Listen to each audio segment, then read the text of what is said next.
Diundang udah.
Bismillahirrahmanirrahim.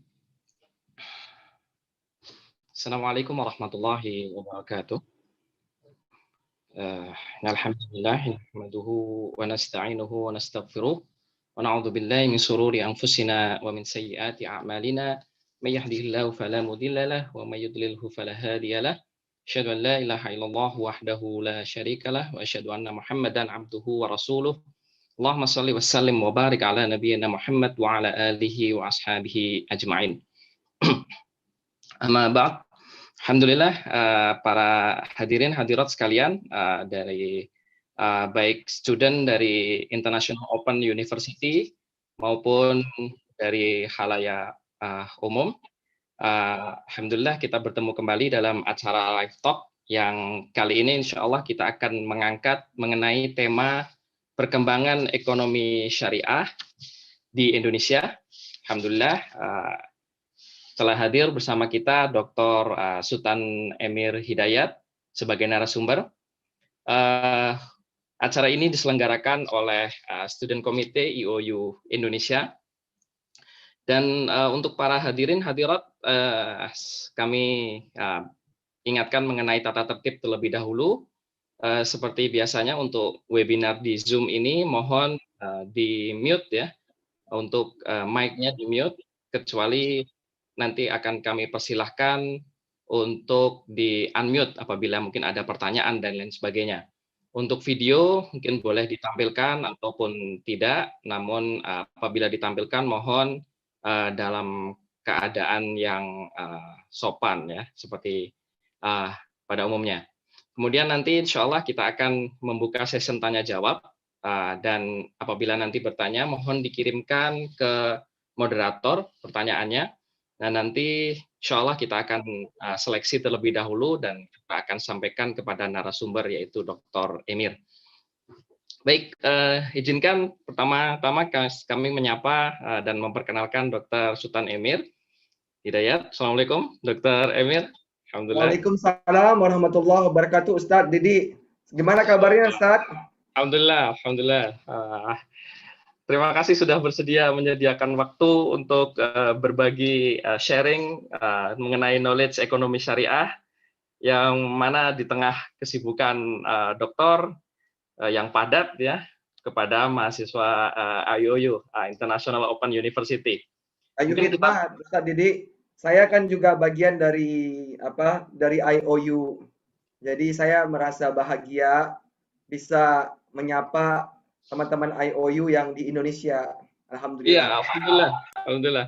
Mungkin banyak yang belum tahu para mahasiswa IOU, karena kebanyakan untuk mahasiswa IOU kelas bahasa ini enroll di program Islamic Studies, Dokter. Jadi kita telah membuka kelas bahasa untuk IOU program BAIS ya, Bachelor of Art in Islamic Studies. Dan alhamdulillah sampai saat ini ada sekitar 300-an mahasiswa aktif dari Indonesia, alhamdulillah. Dan mungkin jadi masih ada beberapa yang mungkin belum mengenal dokter dalam hal ini, karena dokter banyak aktif sebagai associate professor di Department of Islamic Banking and Economic ya, atau ya Islamic Economics, ya, betul. ya Islamic Economic bersama Dr. Nisaryato. Alhamdulillah juga Dr. Nisaryato sudah pernah sharing juga mengenai syariah economic di IOU Indonesia Live Talk ini beberapa bulan yang lalu, alhamdulillah. Jadi saya perkenalkan bahwa nama lengkap beliau adalah Sultan Emir Hidayat, lahir di Padang ya, Dok ya. Jadi Betul. 40 tahun yang lalu, kira-kira sudah masih muda ini, masih muda, alhamdulillah. Alhamdulillah. Pendidikan beliau adalah S1 di Agribisnis IPB, Institut Pertanian Bogor, kemudian melanjutkan studi di S2 dan S3 di IIUM, ya, International Islamic University of Malaysia, di Islamic Banking dan Finance. Jadi beliau ini sempat mengajar di IIUM dan juga University College of Bahrain, dan sebagai associate professor selain di Bahrain juga di IOU, di Islamic Economic and Banking Department.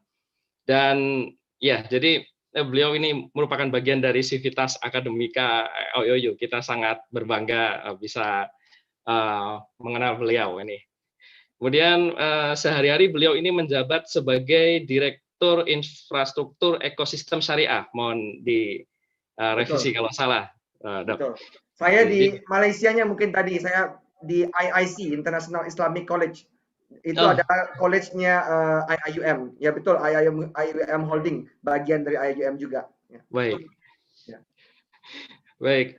Saat ini beliau menjabat tadi sebagai Direktur Infrastruktur Ekosistem Syariah dari Komite Nasional Ekonomi dan Keuangan Syariah. Nah, nanti kita akan bahas ini. Ini kira-kira apa sih? Tapi sekilas saya baca di website adalah KNEKS ini adalah sebuah lembaga di bawah Presiden yang bertugas untuk mempercepat, memperluas, dan memajukan pengembangan ekonomi dan keuangan syariah dalam rangka mendukung ketahanan ekonomi nasional di Indonesia. Dan mungkin nanti akan dipaparkan lebih lanjut oleh dokter.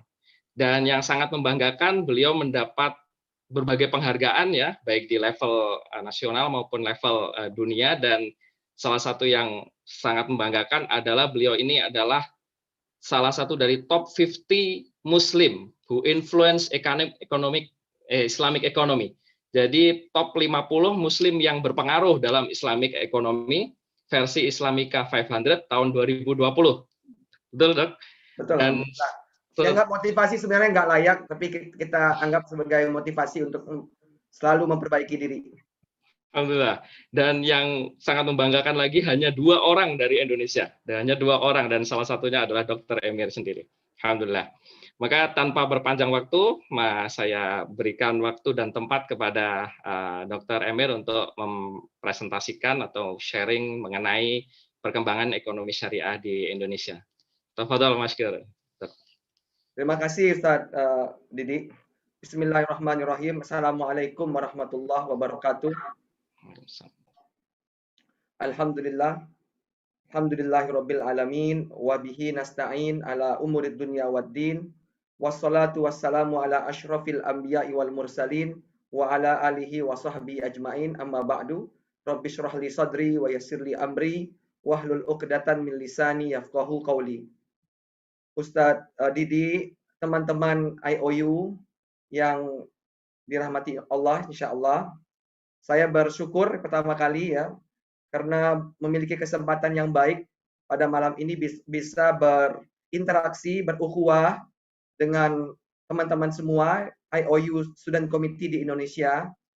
Kebetulan tadi sudah diceritakan oleh Ustadz Didi bahwa kami alhamdulillah diberikan kesempatan oleh Syekh Bilal untuk sedikit berkontribusi di dalam pengembangan IOU. Waktu kami di Bahrain, kebetulan Bahrain itu tidak begitu jauh dari Qatar, dan Syekh Bilal tinggal di Qatar waktu itu, dan alhamdulillah kami sempat tinggal di rumah beliau, recording untuk beberapa mata kuliah Mungkin yang ada yang mengambil mata kuliah yang berkaitan dengan ekonomi syariah, mungkin ada beberapa recording saya di situ.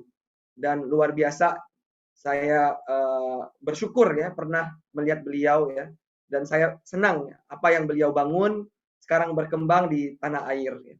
Mudah-mudahan semakin maju ya niat baik beliau yang beliau wujudkan dalam bentuk mendirikan IOU ini bisa menjadi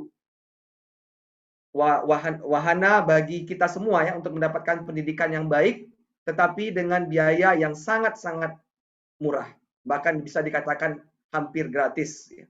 Mudah-mudahan kita doakan Syekh Bilal dan semua guru-guru kita mendapatkan pahala yang berlipat ganda dan ilmu yang mereka berikan menjadi ilmu yang bermanfaat bagi kita semua. Mohon izin saya akan share screen sedikit terkait pengembangan ekonomi dan keuangan syariah di tanah air. Apakah screen saya sudah dapat dilihat?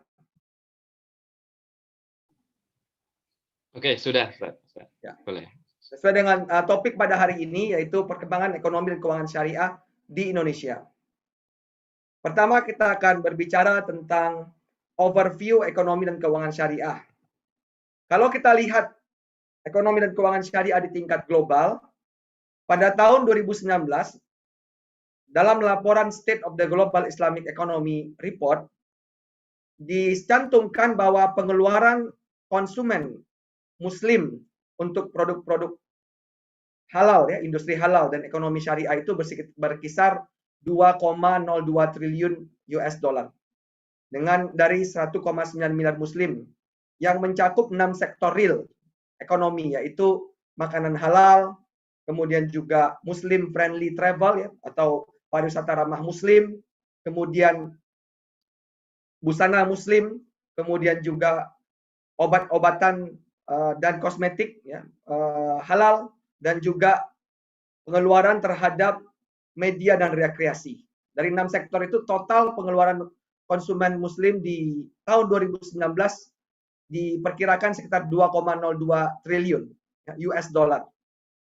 Memang di tahun 2020 diperkirakan ada penurunan karena COVID-19 ini, namun datanya belum ada sampai sekarang. Untuk aset keuangan syariah, terpisah dari pengeluarannya, khusus untuk total aset keuangan syariah global yang terdiri dari perbankan syariah, pasar modal syariah, kecuali saham tentunya di situ, ya. Kemudian juga industri keuangan non bank ya syariah dalam artian seperti asuransi syariah, takaful ya. Kemudian juga ada di situ penjaminan syariah dan lain-lain. Nilainya berkisar sekitar 2,88 triliun US dollar. Nah, di tahun 2019 rata-rata dari ke-6 sektor itu mengalami kenaikan memang. Ya, contohnya di makanan halal naik sekitar 3,1% dari 1,17 triliun, dari 1,13 triliun dolar di tahun 2018 menjadi 1,17 triliun dolar di tahun 2019. Ada peningkatan di situ. Kemudian terkait keuangan syariah juga begitu, asetnya naik ya dari 2,52 triliun dolar ya ke 2,88 triliun dolar. Kemudian juga untuk pengeluaran Muslim dalam perjalanan, yaitu pariwisata ramah Muslim, itu juga ada kenaikan sebesar 2,7% tahun 2019 dari 189 miliar dolar ke 194 miliar dolar. Kemudian pembelajaran konsumen Muslim untuk busana itu juga naik ya, modest fashion ya, sekitar 4,2% dari ke 277 miliar dolar, yang naiknya sekitar 4,2% di tahun 2019. Begitu juga untuk obat-obatan atau produk farmasi halal, naik sekitar 2,3%. Dari 92 miliar di tahun 2018 ke 94 miliar dolar Amerika di tahun 2019. Dan untuk kosmetika dari tahun 2018 tumbuh sekitar 3,4% menjadi sebesar 66 miliar dolar Amerika. Sementara untuk pengeluaran media dan rekreasi itu naik juga sekitar 3,7% menjadi 222 miliar di tahun 2019 dari 214 miliar di tahun 2018. Artinya memang nilai pengeluaran penduduk dunia untuk makanan dan minuman halal, pengeluaran muslim untuk perjalanan, kemudian busana, kemudian farmasi, kemudian rekreasi, obat-obatan, kemudian juga kosmetik, dan tentunya keuangan syariah itu menunjukkan tren yang positif ya dari tahun ke tahun. Ini perlu satu hal yang perlu kita syukuri. Nah, untuk negara kita, alhamdulillah kita perlu mensyukuri juga, ini juga penyemangat bagi kita semua. Di tahun 2020 lalu, Indonesia mengalami peningkatan yang baik ya dari segi ranking di berbagai pemeringkat dunia untuk yang terkait dengan terkait dengan ekonomi dan keuangan syariah. Yang pertama yaitu di laporan yang paling banyak dikutip yaitu State of the Global Islamic Economy Report tahun 2020. Tahun lalu Indonesia berada di posisi keempat, alhamdulillah. Padahal di tahun 2018 ada di posisi ke-10, di tahun 2019 naik ke posisi ke-5. Nah, hal yang perlu kita syukuri juga adalah di tahun lalu kita berhasil masuk di 10 besar semua sektor yang ada di dalam laporan tersebut. Kita ada di posisi keempat untuk makanan halal, makanan dan minuman halal. Kemudian kita ada di posisi ke-6 di keuangan syariah. Kita ada di posisi ke-6 juga untuk pariwisata ramah muslim. Kita ada di posisi ketiga ya untuk pakaian busana muslim. Kita sama-sama tahu ya, alhamdulillah di Indonesia ini untuk busana muslim kita sangat kreatif ya. Kita ada 99 cara memakai jilbab ya. Itu para akhwat yang ada di sini tentu tahu ya. Dan ini suatu kreativitas yang tidak banyak dimiliki oleh bangsa lain. Makanya kita cukup maju dalam pakaian busana muslim. Dan juga terkait dengan kosmetik halal ya dan juga obat-obatan halal kita berada di posisi ke-6 ya. Kita tahu ya sekarang kesadaran untuk menggunakan kosmetik dan obat-obatan halal itu semakin membaik di negara kita, bahkan salah satu perusahaan kosmetik ya tanpa menyebutkan nama ya tentunya para akhwat lebih tahu ini ya, itu terkenal sebagai kosmetik halal ya, dan cukup mendapatkan penjualan yang baik di negara kita, alhamdulillah. Kemudian juga terkait dengan media dan rekreasi ya, Indonesia juga berada di 10 besar di posisi ke-5. Alhamdulillah karena kita cukup aktif ya, kita lihat berbagai macam. Kalau kita lihat anak-anak saya sekarang juga tontonannya alhamdulillah macam-macam dan semuanya ada yang berbau Islami, alhamdulillah sekarang ini baik itu di YouTube maupun di berbagai channel lainnya. Nah, itu dalam State of the Global Islamic Economy Report. Dalam Global Islamic Finance Report di tahun 2020, Indonesia berada di posisi kedua dengan peningkatan dengan peningkatan skor ya dari tahun 2019. Walaupun kita turun satu peringkat ya dari tahun 2019.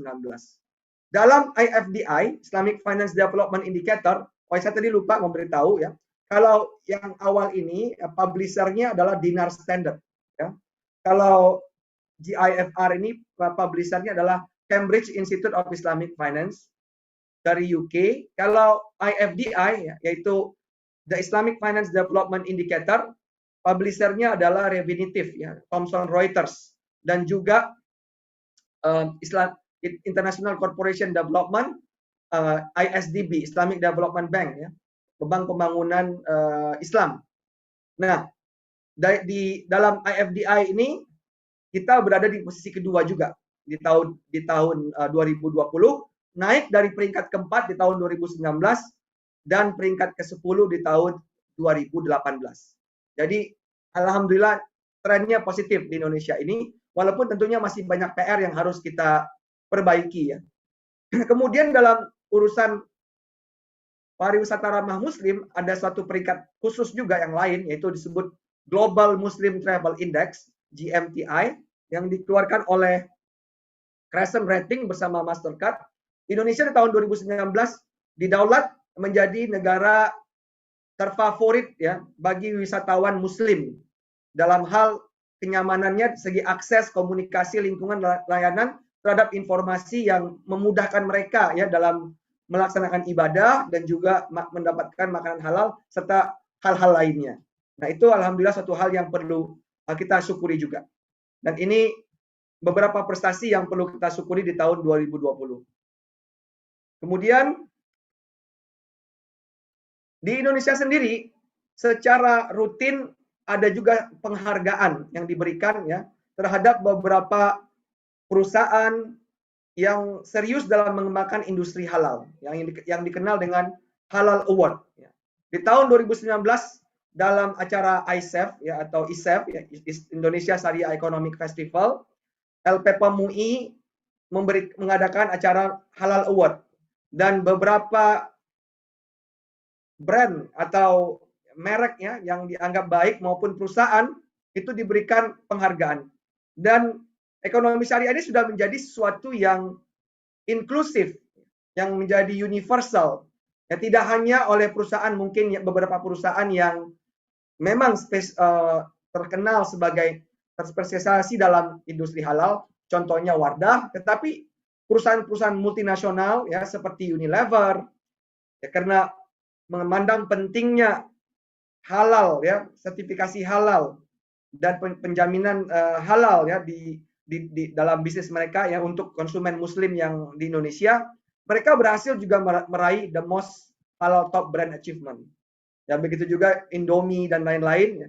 Jadi tidak hanya menjadi brand yang memang terkenal sebagai pelaku industri halal, tetapi sudah menjadi suatu yang universal. Bahkan untuk menyaingi Wardah sampai Unilever juga mengeluarkan suatu produk atau brand yang khusus untuk kosmetik halal.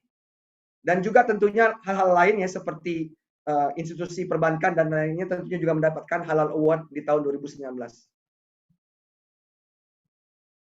Nah, kalau kita lihat apalagi dengan populasi penduduk di Indonesia yang mayoritas muslim sekitar 87%, Indonesia saat ini masih merupakan konsumen terbesar ya untuk produk-produk halal dan masih menjadi pasar untuk produk-produk halal. Sayangnya ini yang masih menjadi PR kita. Kita belum menjadi produsen utama produk-produk dan jasa halal dunia. Kalau kita lihat data dari IMF, kita ini masih berada di posisi keempat ya, urutan Indonesia ya sebagai negara eksportir produk halal ke negara organisasi kerjasama Islam atau OKI atau OIC. Masih di bawah Malaysia yang size-nya lebih kecil dari kita sebagai negara, UAE juga dan Saudi Arabia. Kita masih menguasai sekitar 10,7% pangsa pasar ekspor produk halal ke negara-negara OKI. Padahal kalau sebagai konsumen kita adalah yang terbesar. Contohnya pengeluaran penduduk Indonesia untuk produk dan jasa halal itu berkisar sekitar 218,8 miliar. Kalau data tadi di awal kita lihat total pengeluaran konsumen itu 2,02 triliun, artinya dengan pengeluaran 218,8 miliar, artinya 10% lebih ya dari total pengeluaran penduduk dunia untuk produk halal itu datang dari penduduk Indonesia. Dan ini masih diperkirakan tumbuh ya sekitar 5,3% sampai tahun 2025. Dan juga dampaknya terhadap ekonomi ya sekitar 3,8 miliar US dollar. Dan alhamdulillah perkembangan dari industri halal, ekonomi syariah di Indonesia ini ditopang juga oleh pengembangan literasi halal lifestyle di antara penduduk Indonesia yang ada. Saya dalam suatu kesempatan sharing dengan salah satu founder kosmetik halal ternama di Indonesia. Beliau menyatakan bahwa titik poin dari penjualan produk kosmetiknya adalah ketika komunitas hijabers di Indonesia menjadi booming. Sehingga para hijabers memerlukan kosmetik yang sesuai dengan kebutuhannya. Dan alhamdulillah itu menjadi titik poin penjualannya sehingga sekarang perusahaannya menjadi salah satu perusahaan kosmetik terbesar di Indonesia dan khusus dan ternama sebagai perusahaan kosmetik halal. Nah, dari segi keuangannya, nah ini juga yang perlu kita dorong, ini masih menjadi PR. Industri halal kita ya kontribusi ekonomi syariah kita terhadap PDB cukup besar. Kalau nanti di Google, habis ini kontribusi ekonomi syariah terhadap produk domestik bruto Indonesia (PDB) RI.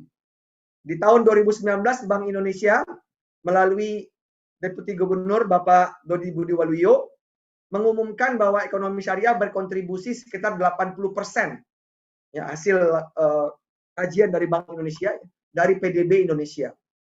Artinya kalau bicara ekonomi syariah yang termasuk dalamnya industri halal, termasuk dalamnya makanan halal yang tadi semua itu ya, itu nilainya cukup besar ya, kontribusinya 80%. Namun sayangnya kalau kita bicara keuangan syariah, pangsa pasarnya ini per Oktober, kalau per Desembernya adalah 9,89%. Sudah naik ya, sudah hampir 10% nih. Itu market share keuangan syariah itu masih hampir 10% per Desember. Saya belum punya data terbaru di 2021. Artinya belum ada keterkaitan antara keuangan syariah dan industri halal. Artinya lagi apa? Masih banyak produsen atau pelaku industri halal yang produk dan jasanya sudah halal dan bersertifikasi, jasanya juga sudah mendapatkan fatwa misalnya atau sesuai dengan fatwa DSN MUI. Namun sayangnya ketika mengambil pembiayaan masih menggunakan pembiayaan konvensional. Nah itu yang masih menjadi PR kita bersama. Kontribusi ekonomi sudah besar tapi keuangannya masih 10%, hampir 10%. Nah, keuangan ini terdiri dari apa? Perbankan syariah yang per Oktober sekitar 6,33%, kalau per Desember kalau nggak salah sudah 6,5%. IKNB-nya sekitar 4,42%, saya tidak tahu berapa di Desember, lupa ya. Kemudian pasar modal itu sekitar 17,39% per Oktober.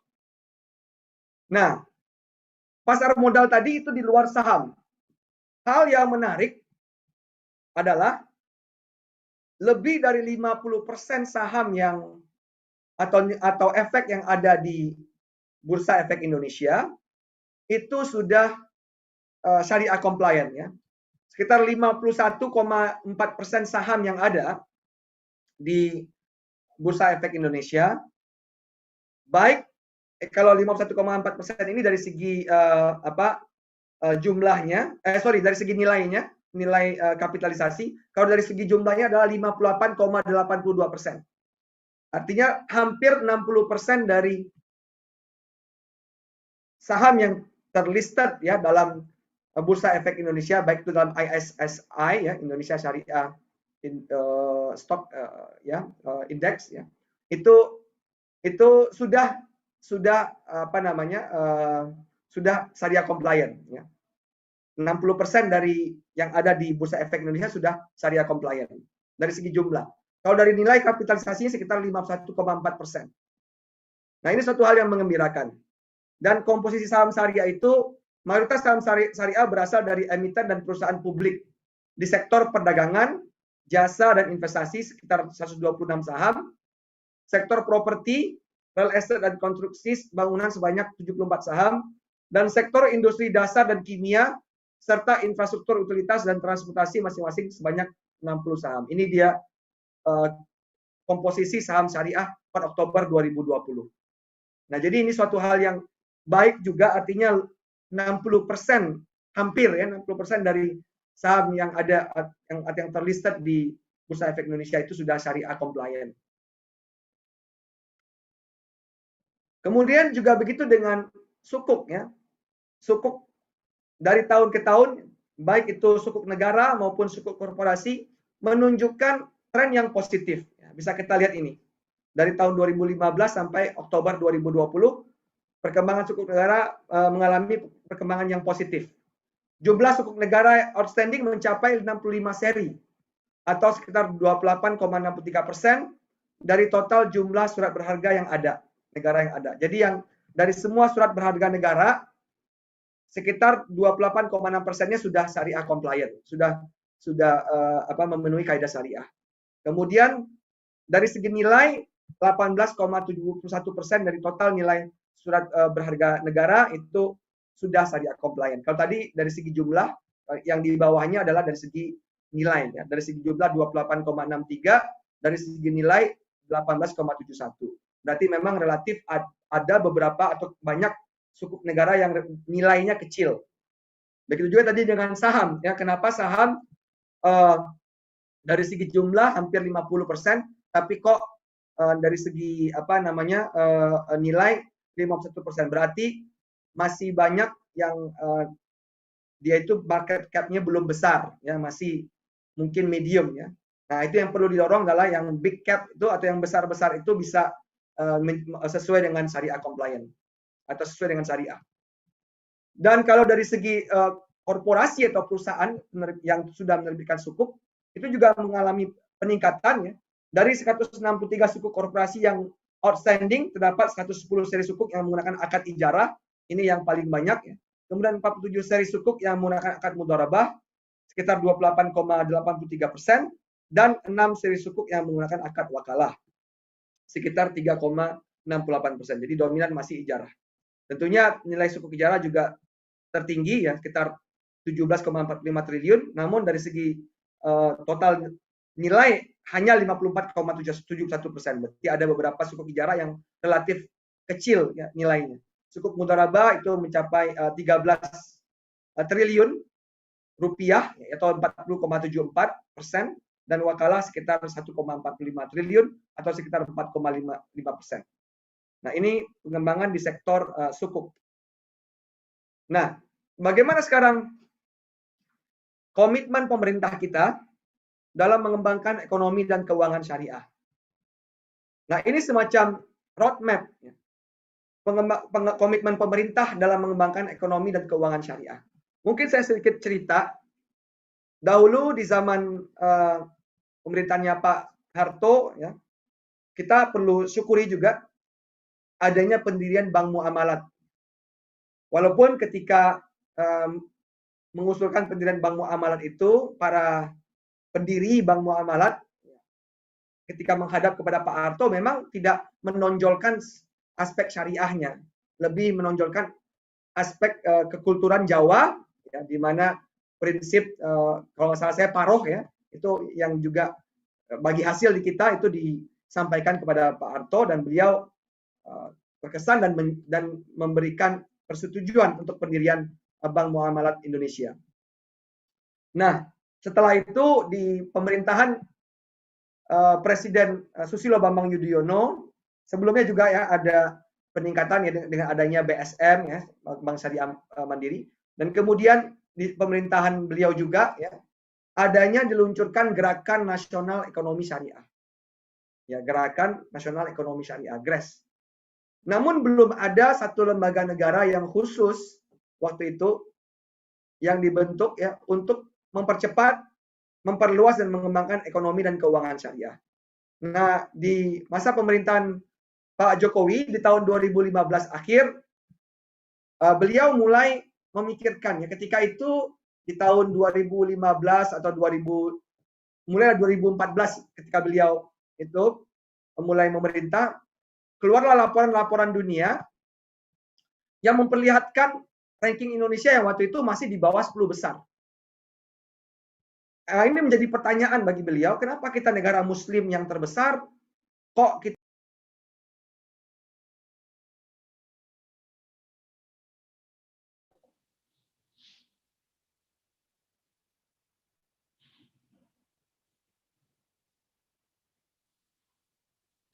ya, ini menjadi pertanyaan ya, karena sebagai negara muslim terbesar seharusnya kita menjadi pemain utama dunia.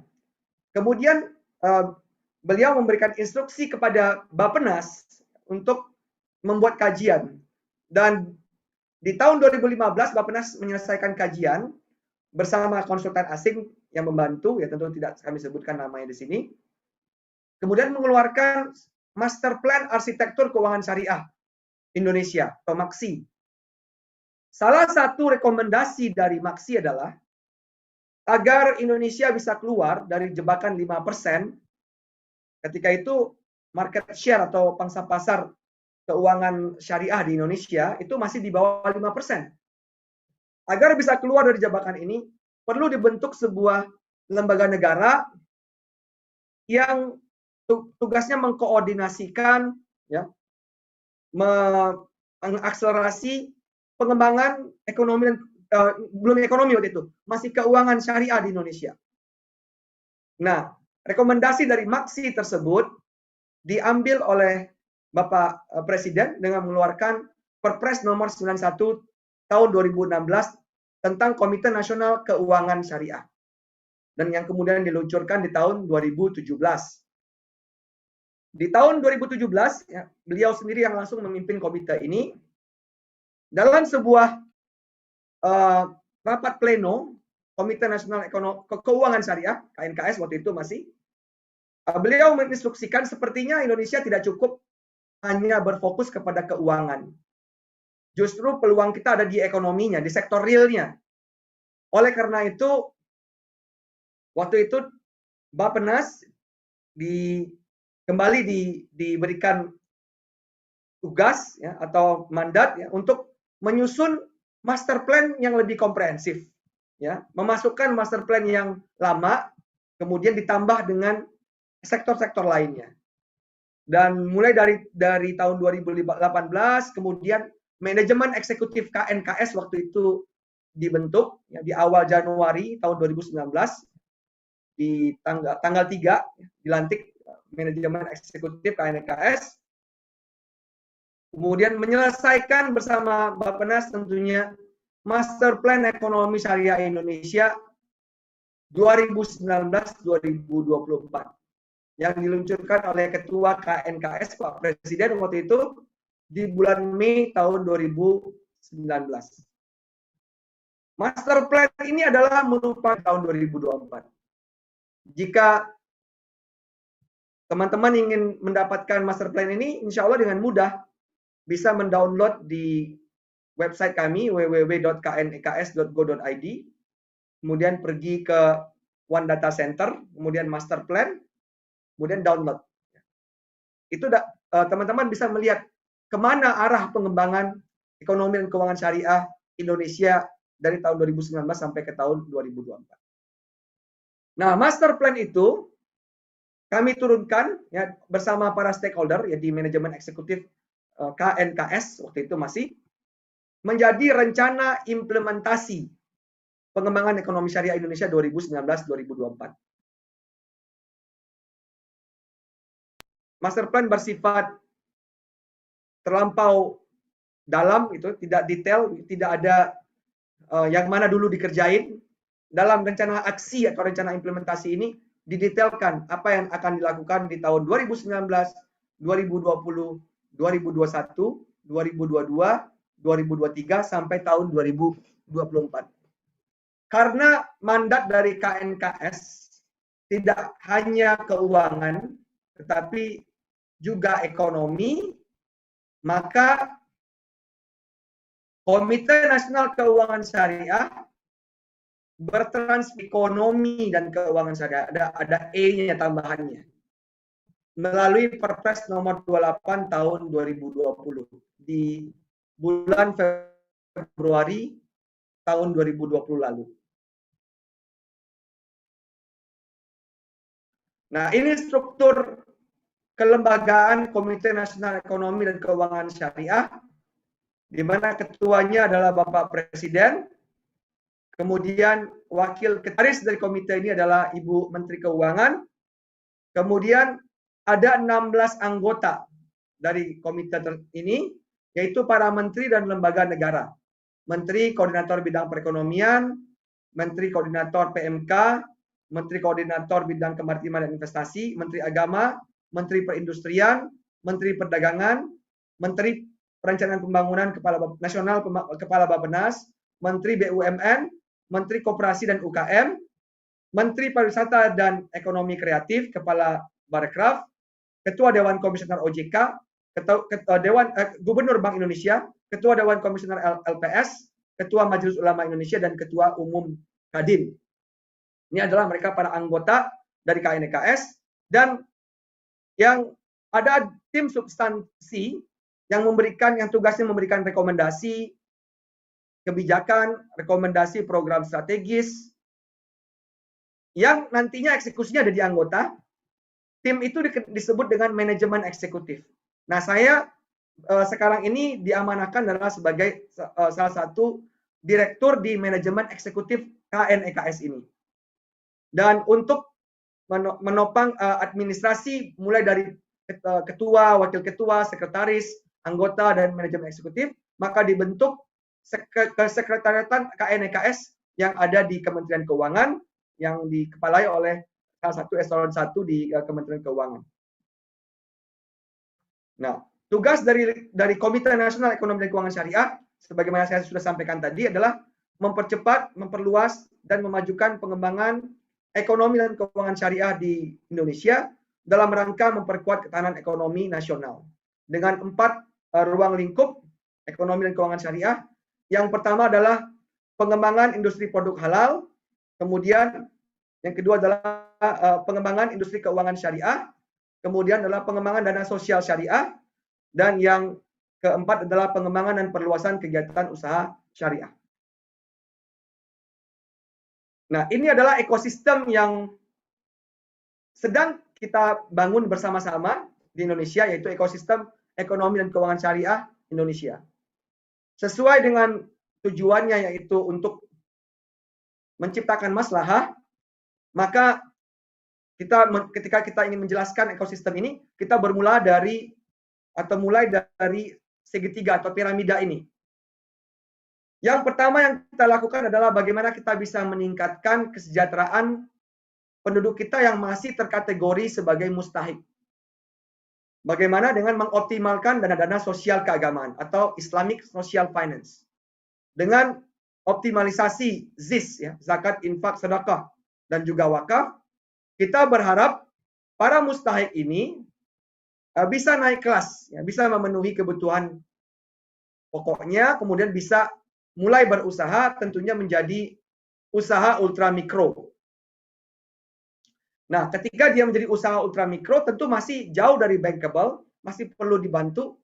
Nah, di sini kita masih mengharapkan adanya dana-dana pemerintah, ya, kemudian juga kita yang tentunya kurs syariah, ya, dan juga adanya blended finance. Blended finance ini adalah pencampuran antara keuangan sosial dan keuangan komersial. Contohnya di Indonesia itu ada di Bank Wakaf Mikro dan juga Baitul Mal wa Tamwil. Bank Wakaf Mikro memberikan pembiayaan ultra mikro yang sangat kecil, di mana dana asalnya adalah dana wakaf, dan tentunya karena dana asalnya dan dana wakaf, tentu bisa menjadi murah dan diberikan pembiayaan melalui kontrak-kontrak yang sesuai syariah untuk usaha ultramikro ini dengan jumlah yang sekitar 3 juta maksimum. Kecil, ya, 3 jutaan lah. Ya. Kemudian usaha ultramikro ini diharapkan bisa tumbuh, ya, nanti menjadi usaha mikro. Nah, di situ masih juga ada peran dari institusi keuangan mikro syariah, contohnya BMT, ya, Baitul Mal wa Tamwil. BMT ini apa? Ada 2 aspek. Aspek Baitul Mal di sini masih mengelola dana-dana sosial seperti tadi, zakat, infak, sedekah, ya, dan termasuk juga memberikan qardul hasan. Dan di Baitul Tamwilnya adalah pembiayaan yang bersifat komersil. Sehingga kita harapkan usaha mikro ini bisa naik kelas nantinya menjadi usaha kecil dan mulai bankable, tapi masih kecil. Nah, ketika masih sudah mulai bankable, itu ada perbankan syariah yang levelnya masih untuk yang mikro, yaitu dikenal dengan Bank Pembiayaan Rakyat Syariah atau BPRS. Dan juga fintech di sini, ya, fungsi fintech syariah. Ketika dia naik menjadi usaha yang lebih bankable, nah di sini adalah peranan perbankan syariah yang komersial tentunya lebih, sehingga bisa menjadi, dan ketika sudah besar dan ingin lebih besar lagi menjadi korporasi, maka mekanisme pasar modal syariah di mana perusahaan tersebut bisa melis sahamnya di pasar modal syariah atau juga bisa menerbitkan sukuk. Nah, itu menjadi cara untuk perusahaan tersebut menjadi lebih besar dan menjadi korporasi. Dan tentunya semua pelaku usaha ini, baik dari yang ultra mikro sampai korporasi atau yang besar, mereka adalah pelaku industri halal. Oleh karena itu perlu diperkuat infrastrukturnya. infrastruktur industri halal tersebut. Baik itu dari segi kawasan industri, alhamdulillah kita sudah memiliki 2 kawasan industri halal saat ini, yaitu di Cikande, Modern Cikande di Banten, dan Chef and Lok di Sidoarjo. Ya, itu 2 kawasan industri halal yang sudah ada sekarang saat ini, dan ada 4 lagi yang di pipeline, sehingga kita harapkan akan ada 6 kawasan industri halal dalam waktu tidak lama lagi. Dan tentunya perlu kita siapkan laboratorium halal agar munculnya inovasi-inovasi produk halal. Ya, salah satunya adalah pengganti bahan-bahan non halal yang masih beredar. Ya. Kemudian pelabuhan halal, ya, karena konsep halal ini cukup komprehensif. Mungkin saja produknya sudah halal, tetapi ketika dalam logistiknya bercampur, contohnya daging, ya, daging sapi yang disembelih dengan cara yang syar'i, ya. Kemudian ketika dalam perjalanannya ada bercampur, ya, dalam logistiknya dengan yang tidak halal. Nah, tentunya ini juga perlu dipastikan, maka pelabuhan halal atau halal port itu mesti didorong, ya, agar produk tersebut mulai dari hulu ke hilir terjamin rantai suplai halalnya. Nah, cita-cita kita membangun industri halal ini tidak hanya untuk memenuhi kebutuhan pasar domestik, tetapi juga memenuhi permintaan global, karena kita ingin menjadi produsen industri halal global. Dan tentunya dalam ekosistem ini berbeda di Indonesia. Kalau di Bahrain, tempat saya tinggal dulu, atau di Malaysia, pengembangan ekonomi dan keuangan syariah, ya, maupun di Qatar, ya, di negara lain, ya, kebanyakan adalah top down.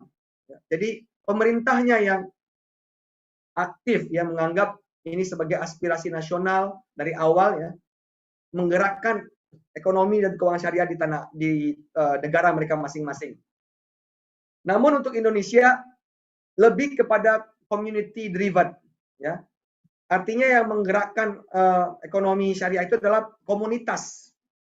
Kita sama-sama tahu, ya, pengembangan ekonomi syariah di Indonesia itu justru digerakkan awalnya oleh para komunitas yang ada di kampus-kampus, contohnya para mahasiswa yang mendirikan KC, ya, kelompok studi ekonomi Islam, kemudian FOSE, kemudian baru masyarakat mendirikan masyarakat ekonomi syariah, kemudian juga mendirikan ikatan ahli ekonomi Islam Indonesia, dan lain-lainnya. Baru pemerintah lebih memberikan perhatian.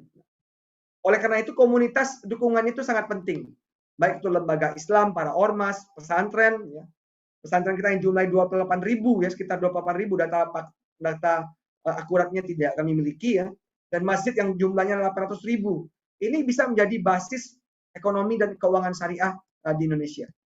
Dan tentunya ekosistem ini dapat berjalan jika infrastruktur pendukungnya itu kuat. Infrastruktur pendukung tersebut adalah dalam bentuk sumber daya manusia.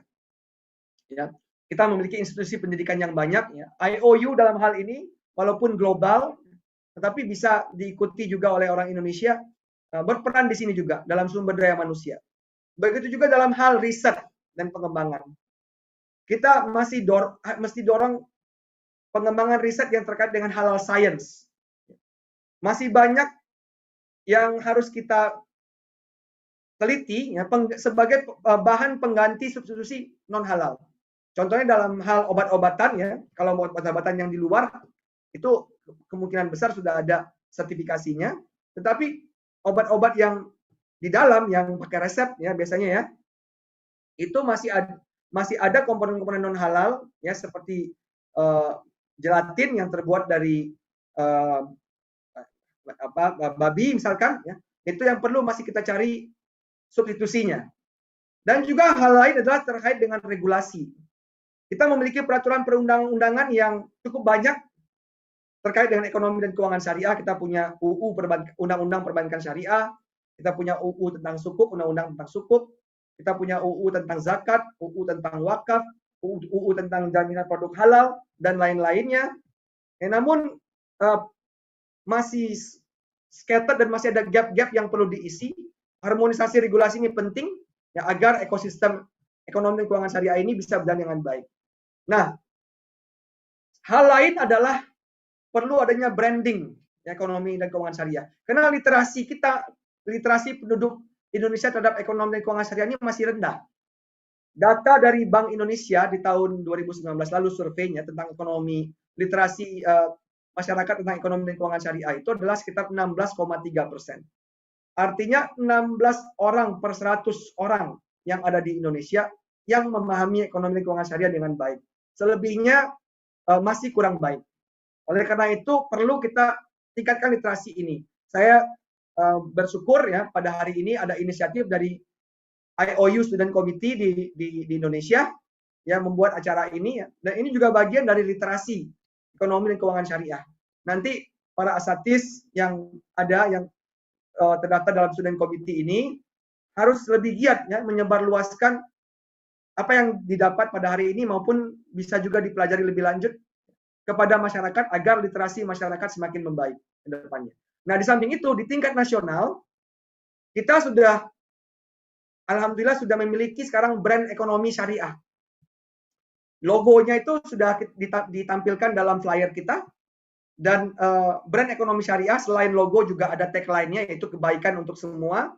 Kemudian juga ada filosofi dan lain-lainnya yang nanti bisa diakses di website KNEKS. Itu sudah diresmikan oleh Bapak Presiden pada tanggal 25 Januari 2020 lalu yang bertujuan untuk menjadi pemersatu ya bagi semua penggiat ekonomi dan keuangan syariah, pelaku industri halal yang ada di Indonesia. Brand ini dapat digunakan oleh siapapun yang menjadi penggiat ekonomi dan keuangan syariah. Berbeda dengan brand-brand yang lain seperti brand IB itu cenderung dipakai oleh perbankan syariah, ya bank-bank syariah yang memakai. Tetapi kalau dalam brand ekonomi syariah ini siapapun boleh menggunakannya. Diharapkan dengan brand ekonomi syariah itu literasi ekonomi dan keuangan syariah salah satunya dapat meningkat dengan lebih baik. Ya. Banyak yang tidak tahu bahwa dia adalah pelaku ekonomi syariah. Saya di suatu webinar waktu itu saya ada yang nanya, Pak, ya saya dulu kerja di bank syariah, tapi sekarang tidak lagi. Jadi saya sekarang sudah tidak di ekonomi syariah lagi. Sekarang Bapak apa? Jualan apa? Saya memiliki restoran. Ada sertifikasi halalnya? Ada. Ya, berarti Anda adalah pelaku ekonomi syariah. Nah, diharapkan dengan orang yang lebih banyak yang menggunakan brand ekonomi syariah tersebut, maka langkah kita mewujudkan Indonesia sebagai pusat ekonomi syariah dunia itu insya Allah semakin dimudahkan Allah. Nah, nggak kalah pentingnya lagi adalah terkait dengan teknologi digital. Ya. Ini menjadi penting apalagi di saat pandemi ini. Ya. Teknologi digital menjadi hal yang penting agar ekosistem ini bisa berjalan dengan baik. Begitu juga dengan tingkat kesadaran dan perlindungan konsumen, saya tadi sudah diskusikan ya rendahnya literasi di Indonesia yang perlu masih kita tingkatkan. Nah, fokus pengembangan ekonomi dan keuangan syariah di Indonesia itu ada 5. Pertama, sesuai dari bagian-bagian yang ada di ekosistem tadi.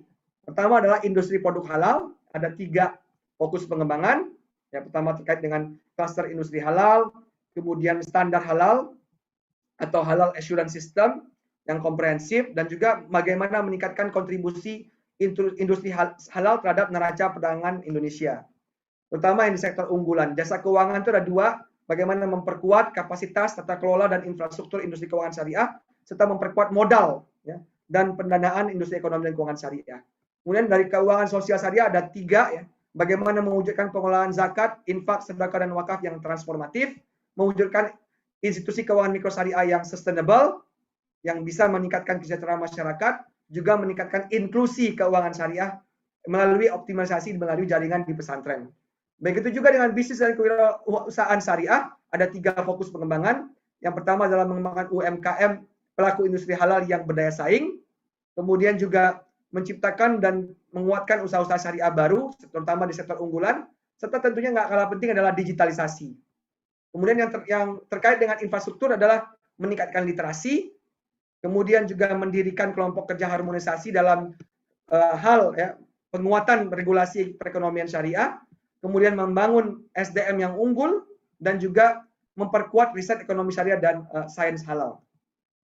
Nah, ada beberapa program kerja yang terkait dengan industri produk halal, tadi membangun zona industri dan kawasan industri halal, sudah punya 2 dan 4 dalam pipeline, juga program sertifikasi halal produk ekspor dan halal traceability dalam mendorong lebih banyaknya ekspor produk-produk halal Indonesia, dan pengembangan halal port baik itu udara dan laut, yang mendirikan LPH Lembaga Profesi Halal Nasional, dan alhamdulillah sekarang LPH ini sudah tidak hanya LPPOM UI, sudah ada beberapa LPH yang bermunculan sekarang ini, dan juga pengembangan pariwisata ramah muslim, kemudian juga pengembangan industri kesehatan syariah, dan juga modernisasi rumah potong hewan, serta yang halal tentunya, serta program nasional pembinaan menuju usaha mikro kecil bersertifikasi halal. Ada beberapa program yang terkait dengan jasa keuangan syariah, ada sekitar 8. Pendirian National Halal Fund yang nantinya bisa mendukung pengembangan riset juga salah satunya terkait dengan ekonomi dan keuangan syariah, serta membantu para UMKM ke depannya. Kemudian layanan syariah jaminan sosial ketenagakerjaan, BPJS ketenagakerjaan. Kemudian menyukseskan Konun di Aceh tentang lembaga keuangan syariah, di mana di Aceh itu nantinya semua lembaga keuangan yang ada di Aceh adalah lembaga keuangan syariah saja.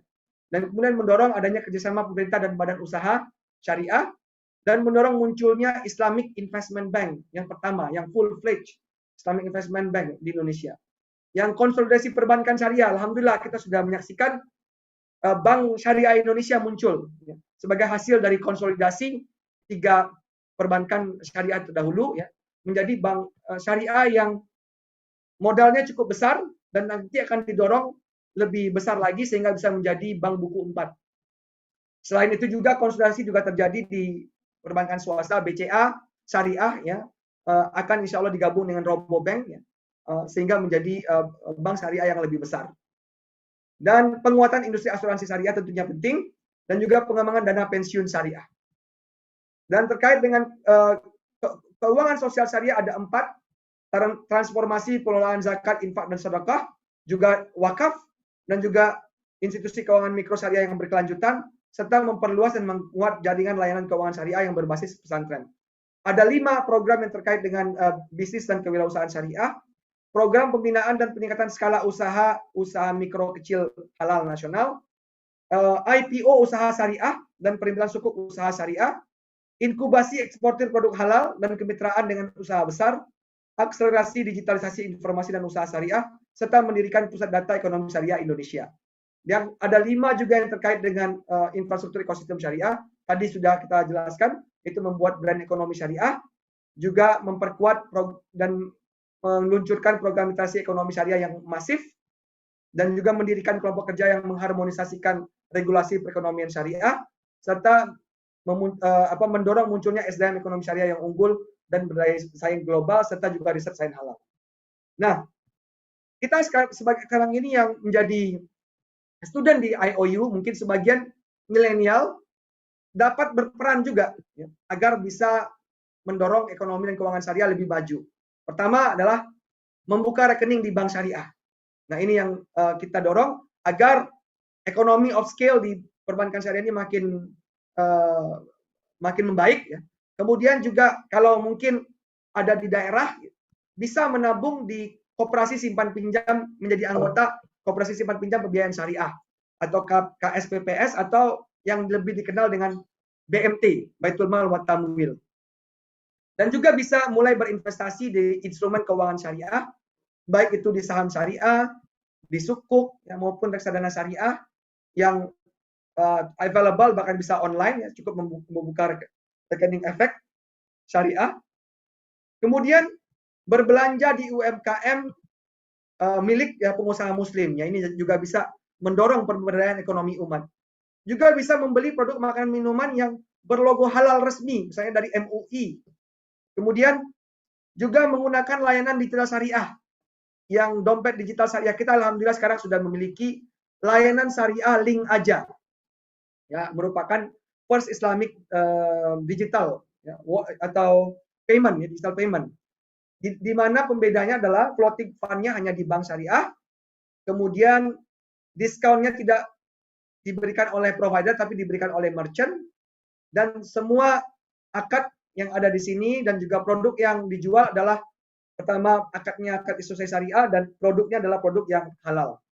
Mungkin ini sedikit pengantar sebelum kita bisa berdiskusi yang dapat saya sampaikan. saya kembalikan dulu ke Ustadz Didik, silakan.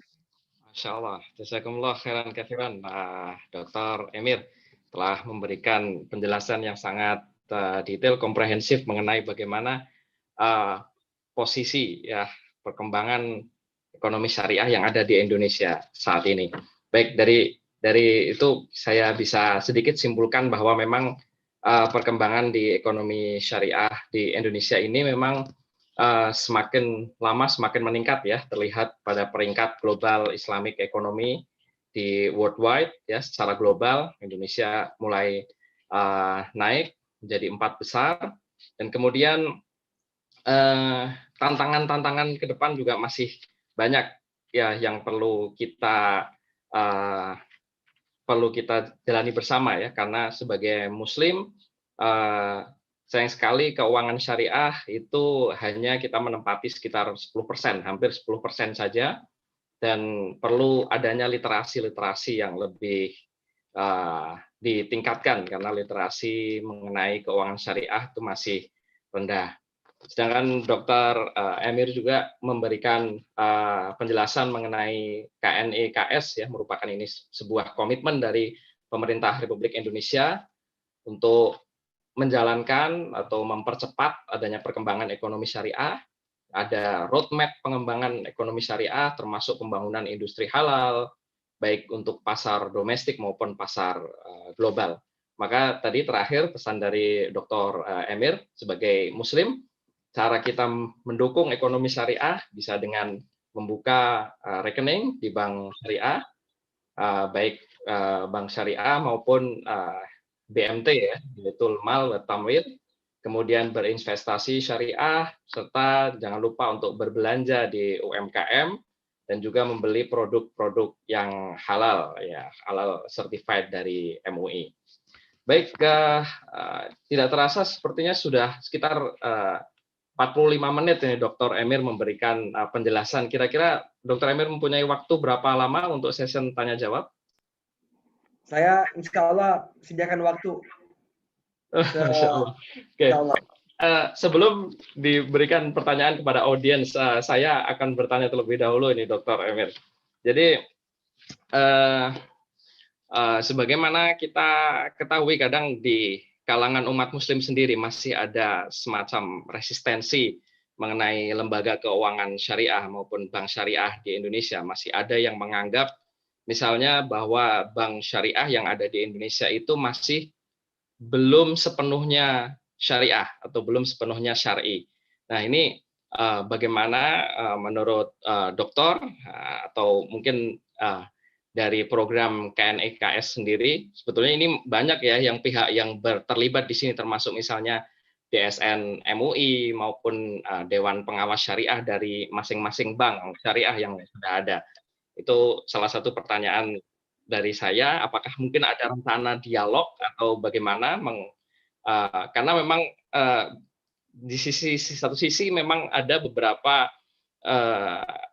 ikhtilaf ya, beberapa khilafiyah yang berkaitan dengan pendapat-pendapat ulama mengenai ekonomi syariah. Kemudian itu satu pertanyaan dari saya, dan satu lagi mengenai bagaimana nih ceritanya Dr. Emir yang awalnya seorang akademisi di luar negeri kembali ke Indonesia mengabdi kepada tanah air, bergabung bersama KNEKS, merupakan lembaga yang cukup berperan ya, dalam pengembangan ekonomi syariah di Indonesia. Apakah mungkin ceritanya seperti Pak Habibie ini, mungkin zaman dulu di Jerman kemudian diminta kembali ke Indonesia untuk meningkatkan teknologi di Indonesia gitu, Dokter. Tafadhol. Ya, untuk yang pertama ya, memang dialog itu kita harus seringkan ya, riba kita. Yang namanya kesempurnaan itu hanya milik Allah. Tentunya dalam pengembangan ekonomi dan keuangan syariah ini kita berusaha ya semaksimal mungkin ya, berijtihad semaksimal mungkin. Kita punya DSN MUI yang kita bisa insya Allah percaya ya.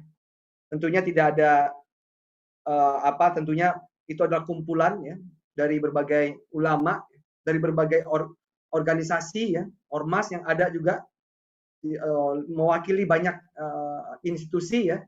kemudian mereka mengeluarkan fatwa-fatwa, dan itu menjadi rujukan di tidak hanya di industri keuangan syariah, tetapi juga industri ekonomi syariah secara luas. Nah, tetapi tentunya ada, tadi sudah disampaikan, ada ikhtilaf. Nah, penyampaian ini mesti lebih baik dilakukan dengan dialog yang lebih konstruktif. Jangan sampai dialognya itu atau bahkan sangat disayangkan kalau bersifat justru menghentikan. Karena kalau justru mengajak untuk tidak berinteraksi dengan misalnya atau bertransaksi dengan bank syariah, ya, atau tidak sama sekali dengan perbankan, ya, kita menarik diri dari perekonomian, itu yang akan mengambil peluang adalah justru sebenarnya adalah teman-teman kita yang non muslim, ya, karena kita berada di negara yang kita mesti bersifat inklusif, ya, agama yang diakui tidak hanya Islam di negara kita. Nah, kalau kita meninggalkan itu, justru dia menjadi peluang bagi yang saudara-saudara kita non muslim. Justru sekarang ini kalau ingin memperbaiki, masuk ke dalamnya, ya, secara konstruktif perbaiki, ya. Tetapi tentunya kita menghargai perbedaan pandangan. Kita tidak bisa kita merasa benar kemudian langsung menjudge yang lain itu salah, ya. Bahkan kalau yang levelnya sampai yang lebih dalam lagi itu tidak baik, ya. Nah, daripada kita cenderung mengajak untuk orang untuk menghindar, gitu, meninggalkan. Karena kalau meninggalkan itu justru tidak bumerang sebenarnya. Tapi kalau kita masuk ke dalam secara pelan-pelan, tantangan yang banyak itu kita hadapi bersama-sama, insya Allah kedepannya akan bisa menjadi lebih baik. Itu yang saya harapkan. Contohnya di negara-negara lain itu, saya pernah di Bahrain, itu juga ada isu-isu seperti ini, ya.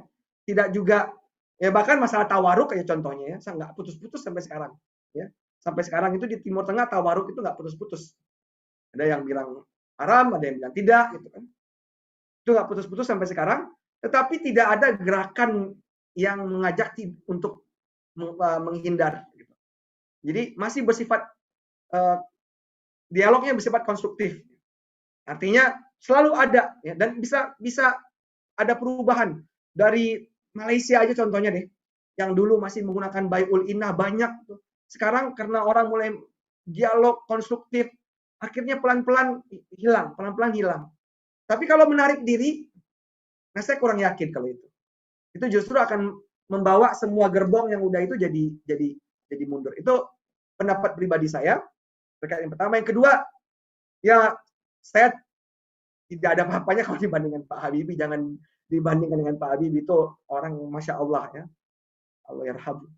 Masya Allah, luar biasa, ya. Saya tidak begitu, ya, levelnya jauh, ya. Cerita saya pulang ke Indonesia ini sangat simpel. Ketika ayah saya meninggal, saya masih di Bahrain waktu itu, dan saya terlambat datangnya, sudah dikuburkan ayahanda. Dan padahal saya waktu kecil itu berniat saya dulu waktu kecil menang lomba sholat jenazah gitu. Di SD saya dulu menang. Dan saya sudah berniat dulu nanti saya yang akan menyolatkan ibu bapak saya. Ternyata cita-cita itu qadarullah untuk bapak, karena harus disegerakan, ya. Akhirnya paman saya yang menyolatkan. Cuma waktu itu saya sudah berniat, ya, mudah-mudahan Allah memberikan kesempatan saya pulang, ya. Cuma tentu tidak mungkin saya pulang begitu saja, ya, karena saya ada tanggung jawab terhadap keluarga saya, dan saya juga berhubungan baik dengan kampus saya dulu mengajar, ya. Dan karena saya berdoa, ya, seperti itu, Allah bukakan jalan melalui Komite Nasional Keuangan Syariah. Saya yang terpilih, ya, menjadi salah satu direktur yang melalui pansel yang cukup ketat, tetapi karena saya ikuti insya Allah dengan baik, ya, dan saya ikuti prosedurnya sesuai, ya. Bukan satu hal gitu, karena saya tidak mau juga menzolimi kampus lama saya bilang saya tidak bisa tinggal lagi di Indonesia karena saya izinnya sudah habis, saya harus balik ke Bahrain. Mudah-mudahan bisa online. Saya bilang kelanjutannya kalau memang saya lulus ke tahap selanjutnya, Dan saya sudah insya Allah tawakal kalau memang itu bukan terbaik dari saya. Ternyata alhamdulillah karena saya bersikap seperti itu, saya diberi kesempatan. Karena mungkin juga pansel melihat bahwa saya tidak mau berkhianat kepada yang lama itu. Ala kulli hal, alhamdulillah saya yang dipilih, diberikan amanah sehingga saya bisa pulang ke Indonesia. Itu singkatnya begitu.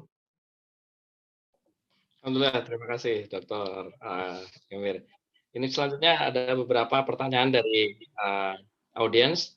Saya serahkan kepada panitia Rahmat mungkin yang akan membacakan pertanyaan-pertanyaan dari audiens. Tafadhol. Warahmatullahi wabarakatuh. Assalamualaikum warahmatullahi wabarakatuh. Terima kasih Pak Prof. Nih ada banyak pertanyaan yang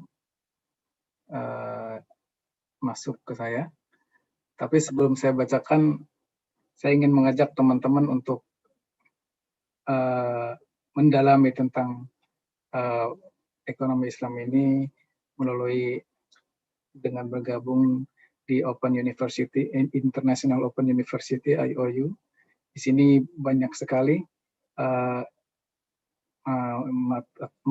jurusan-jurusan yang bisa diambil selain dari ekonomi Islam. Ada program studi Islam, ada bahasa Arab, ya, dan yang lainnya. Bisa dilihat dari chat ini untuk bergabung di grup IOU. Kemudian Prof, yang pertama ini ada yang bertanya, apakah kami bisa mendapatkan materi yang Profesor sampaikan? Insya Allah bisa, nanti saya bagi. Baik. Saya bagi di chat bisa kali ya, insya Allah. Ya, mungkin nanti diserahkan ke panitia mungkin. Kemudian yang kedua, pertanyaan dari Juwita, ini bagaimana KNEKS melakukan pengarus utamaan atau mainstream ekonomi syariah di kalangan kementerian atau lembaga? Silakan, Prof. Baik.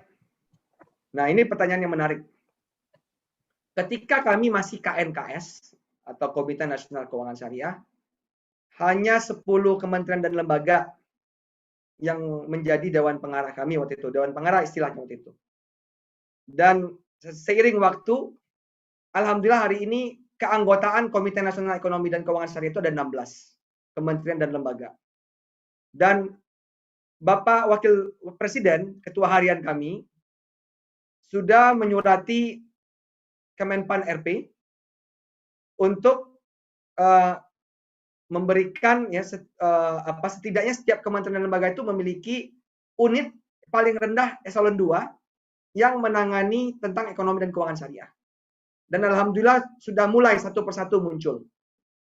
Tentunya sebelum KNKS tuh kementerian dan lembaga seperti Bank Indonesia sudah ada ya, Departemen Ekonomi dan Keuangan Syariah yang luar biasa bersinergi dengan kami.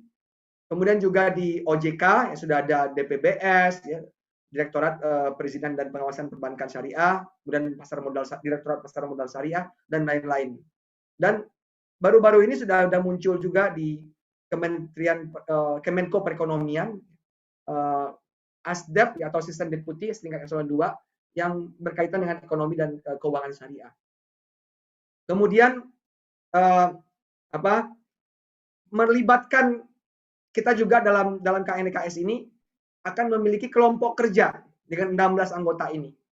Dan kelompok kerja itu nanti akan pertama dari license officer-nya itu mulai dari eselon 1, kemudian juga di level yang lebih teknis eselon 2.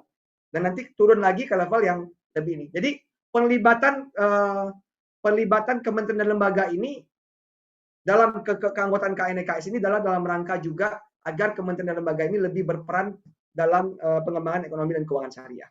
Nah, itu jawaban singkatnya begitu. Baik, terima kasih Prof. Pertanyaan berikutnya ini dari Ira. Pertanyaannya adalah, ini saya bacakan saja, melihat pemaparan dari Profesor yang Masya Allah Ana merasa kejayaan Islam akan kembali bangkit. tapi Ana membayangkan tantangan yang akan dihadapi oleh umat Islam. Nah, bagaimana menurut Profesor menghadapi perekonomian non syariah mungkin ya, seperti itu. Silakan Prof. Tantangan itu banyak, tapi kuncinya kalau kita mau berjaya itu, mari kita satukan langkah. Itu kuncinya. Mari kita bersama-sama kita satukan langkah untuk memajukan negeri. Kalau musuh-musuh ya kita sama-sama pasti akan selalu ada. Ya, sampai kiamat kita akan menghadapi musuh-musuh tersebut. Tapi kuncinya di kita. Kita harus i'tisam ya, wa tasimu bihablillahi jami'a wala tafarraqu katanya. Kalau itu Ustaz Didi aja lah yang menjelaskan nanti tentang itu. Ya. Ada orang tua kita di sini nih, Prof Tun Teja nih, Masya Allah. Udah Prof Tun Teja ini Guru Besar Institut Pertanian Bogor. Ini orang tua kami ini. Luar biasa hadir malam ini. Terima kasih Prof. Ya, sangat senang bisa dengarkan ya Ananda. Ya, jadi Halal Science Center IPB siap kerjasama ya. Kerjasama. Oke. Siap. Ya, alhamdulillah. Nanti minta materinya ya buat kami bagikan ke teman-teman ya. Siap, Bunda. Baik Prof, ini ada pertanyaan juga dari mahasiswa IPB ini, Ilham. Kami persilakan untuk bertanya langsung kepada Profesor.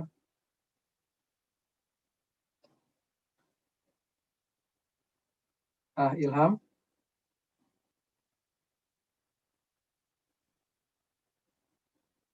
Mungkin dia putus dia. Baik. Assalamualaikum. Ya, kedengaran suaranya? Ya, silakan Pak Ilham. Silakan, kedengaran. Assalamualaikum, selamat malam Pak. Selamat malam Pak Emir dan Assalamualaikum warahmatullahi wabarakatuh. Sama guru besar dari IPB juga, Prof Tun Teja. Semoga senantiasa dalam keadaan sehat ya Bu. Di sini saya mau bertanya Pak. Mohon maaf saya juga tidak bisa open kameranya. Mohon maaf sebelumnya. Terkait ini Pak, melirik negara tetangga kita yaitu Malaysia. Malaysia itu kan kita lihat dari skor GIA tadi, Global Islamic Economic Indicator, berhasil hampir merajai semua sektor gitu Pak. Berdasarkan mungkin informasi yang Bapak ketahui dan pengalaman Bapak yang mungkin pernah berkuliah juga di Malaysia, bagaimana cara Malaysia itu membentuk sistem integrasi dan ketertelusuran yang sangat presisi untuk menunjang ekosistem halal tersebut. Terus yang kedua, dalam 5K Success Factor pembangunan ekonomi dan keuangan syariah juga, salah satunya ada dibentuk dengan badan yang menangani khusus untuk koordinasi lintas otoritas seperti KNKS ini Pak. Nah, di pandemi saat ini bagaimana cara KNKS melihat peluang yang akan terjadi di tengah pertumbuhan yang tidak pasti karena pandemi ini? Itu yang kedua. Untuk yang ketiga, pasca merge 3 bank syariah BUMN, bagaimana cara KNKS untuk meyakinkan masyarakat bahwa BSI ini ikut turut serta loh dalam membangun Indonesia dan menjadikan ekonomi dan keuangan syariah itu juga ikut berkontribusi dalam ekonomi dan keuangan nasional. Mungkin itu dulu Pak. Baik, nanti kalau saya lupa diingatkan lagi ya, ada cukup banyak tadi pertanyaannya. Yang pertama, kenapa Malaysia begitu ya? Karena dari awal pemerintah Malaysia itu sudah menganggap ekonomi dan keuangan syariah ini sebagai aspirasi nasional. Jadi di kita mungkin karena kita lebih besar ya kali ya, dan Islam bukan negara resmi ya. Islam bukan agama resmi di Indonesia. Dalam artian sebagai agama negara resmi negara gitu ya. Kalau di kita kan ada tidak hanya Islam, ada Kristen, ya begitu ya. Kalau di Malaysia itu kan Islam adalah agama resmi negara gitu. Kalau saya salah mungkin dibetulkan nanti gitu. Begitu kata-katanya. Kemudian ketika ada mengatakan ekonomi syariah sebagai aspirasi nasional, itu nggak ada yang protes gitu. Justru yang Chinese segala macam ikut dalam itu juga. Bahkan ya kalau dilihat dari Malaysia itu cukup besar nasabah perbankan syariah di Malaysia itu adalah orang Chinese. Cukup besar persentasenya. Ya, karena dari tingkat negaranya udah mendukung seperti itu.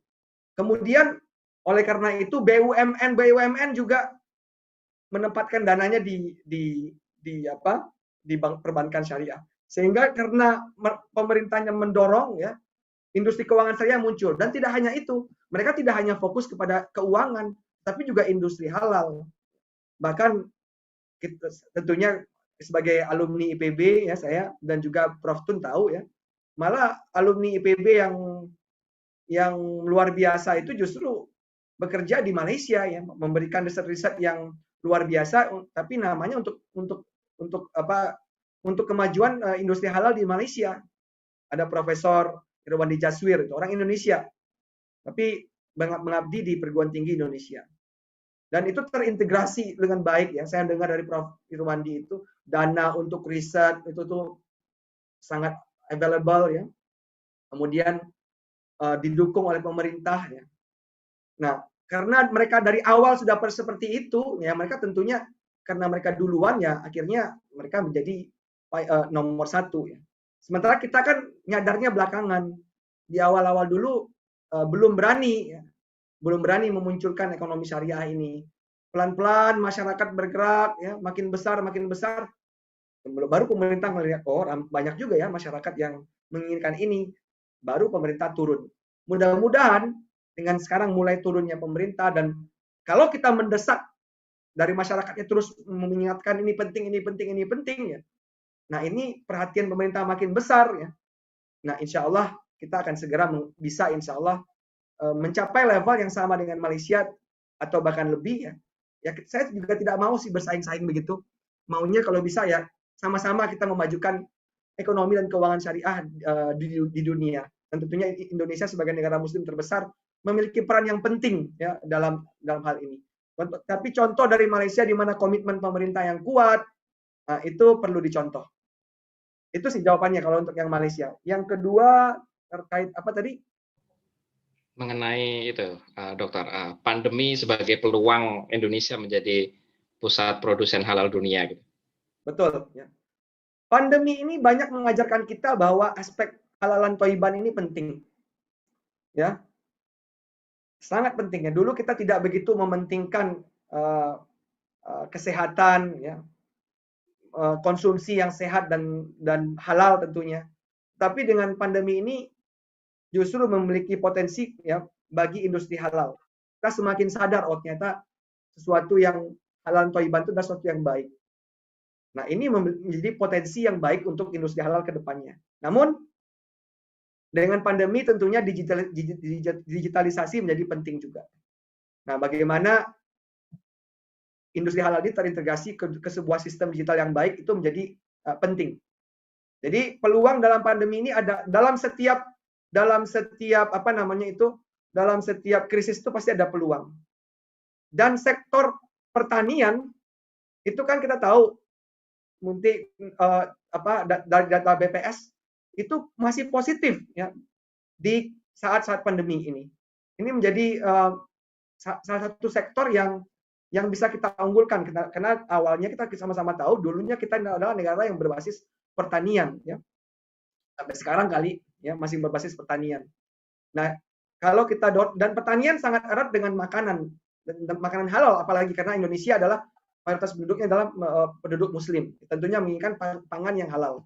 Nah, bagaimana kita mendorong pertanian yang berbasis industri halal ini menjadi peluang ya di saat pandemi ini. Itu jawaban singkat saya mungkin. Yang berikutnya? Baik, tadi masih ada satu pertanyaan lagi dari Pak Ilham ya, kalau nggak salah, mengenai merger BSI ya, Dokter, mengenai bagaimana cara KNEKS dalam membranding BSI ke masyarakat dalam menunjang ekosistem halal di Indonesia, gitu, ya. Dan ikut berkontribusi dalam ketahanan ekonomi nasional. Ya. Kalau bisa di-trace di Google ya, sekitar dari tahun 2019 ya, itu kita KNEKS sudah rajin itu KNKS waktu itu bukan KNEKS sudah rajin ya, memberikan rekomendasi tentang konsolidasi ini. Tapi tidak disebutkan waktu itu ya. Hanya disebutkan Indonesia akan memiliki insya Allah satu bank syariah yang besar. Memang itu yang diperlukan. Kenapa? Sebelum merger itu, tidak ada bank syariah Indonesia dalam top 20 perbankan syariah global. Tidak ada. Bagaimana kita mau bercita-cita menjadi pusat ekonomi dan keuangan syariah, tapi dalam top 20 perbankan syariah nggak ada bank syariah Indonesia. Bank syariah Malaysia banyak. Bank syariah di Timur Tengah banyak di situ. Ada Ar-Rajhi, ada Bank Malaysia, Bank Islam Malaysia Berhad di situ. Tapi tidak ada perbankan syariah. Itu yang pertama. Sebelum merger, tidak ada perbankan syariah yang masuk dalam top 10 perbankan nasional. Top 10, nggak ada. Adanya di level 16. Ya. Malah kalau dilihat itu di posisi dari segi aset, DPK, ya, dana pihak ketiga, ya, maupun pembiayaan, itu berada di sekitaran 16, 20 sekian, 30 gitu. Nggak ada bank syariah yang masuk top 10. Nah, karena bank syariah yang kecil-kecil ini dengan modal yang kecil dan aset yang kecil ya, tentunya nggak bisa membiayai proyek-proyek besar. Sehingga proyek-proyek besar itu selalu diambil oleh bank-bank konvensional. Ya kan, kemampuan modal itu menentukan ya. Bank tidak bisa memberikan pembiayaan kalau yang besar kalau modalnya kecil. Ya, resikonya jadi nggak bisa terabsorb dengan modal itu kan. Tapi kalau bank itu memiliki modal yang besar, dia bisa masuk ke dalam pembiayaan yang besar. Sehingga peluang-peluangnya makin banyak. Dan belum ada, walaupun masih sampai saat ini ya, bank syariah yang masuk dalam bank operasional 1. Nah, karena hal-hal tersebut, ya, maka perlu muncul bank syariah yang besar yang menjadi prime mover, ya, menjadi penggerak utama. Tidak hanya industri keuangan syariah, tapi industri ekonomi syariah Indonesia.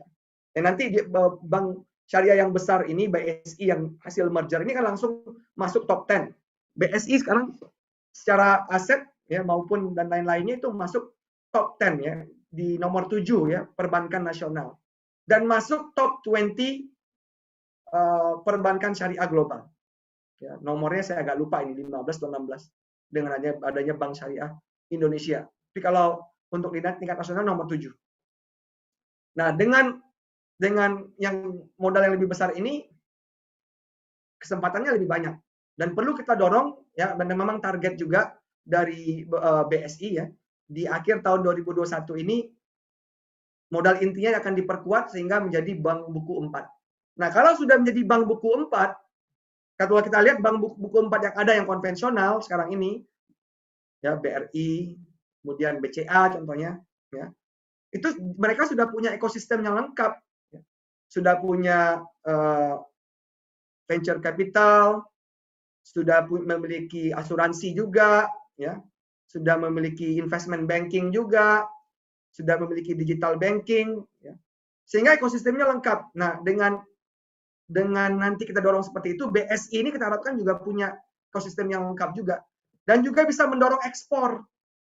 Ya, mendorong ekspor nanti ya, memberikan pembiayaan trade finance, ya, pembiayaan untuk mendorong lebih banyaknya ekspor. Nah, itu yang kita harapkan, yang memang menjadi tujuan kenapa kita memerlukan bank syariah yang besar. Tanpa melupakan UMKM. Nah, itu perlu menjadi catatan ya, UMKM tidak dilupakan.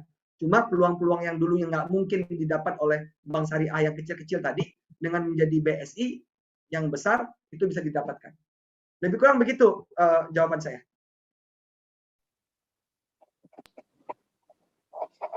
Terima kasih, Prof.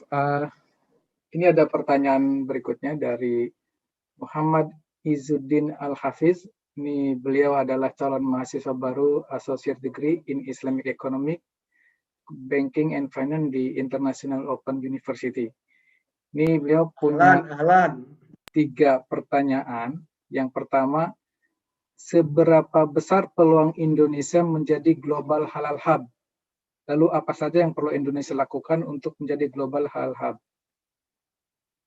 Yang kedua, Beberapa pekan yang lalu, pemerintah mencanangkan program Gerakan Nasional Wakaf Uang. Akan tetapi masih banyak masyarakat yang skeptis dengan gerakan ini. Menurut Ustadz, apa yang perlu dilakukan untuk mensukseskan program ini di tataran grassroots? Dan yang ketiga, di antara 3 pilar ekonomi syariah, menurut Ustadz, sektor apa yang paling prospektif untuk dikembangkan di Indonesia? Jazakallah untuk jawabannya. Silakan, Prof. Yang pertama, kesempatan Indonesia menjadi global hub, ya. Global halal hub, ya. Itu sangat besar.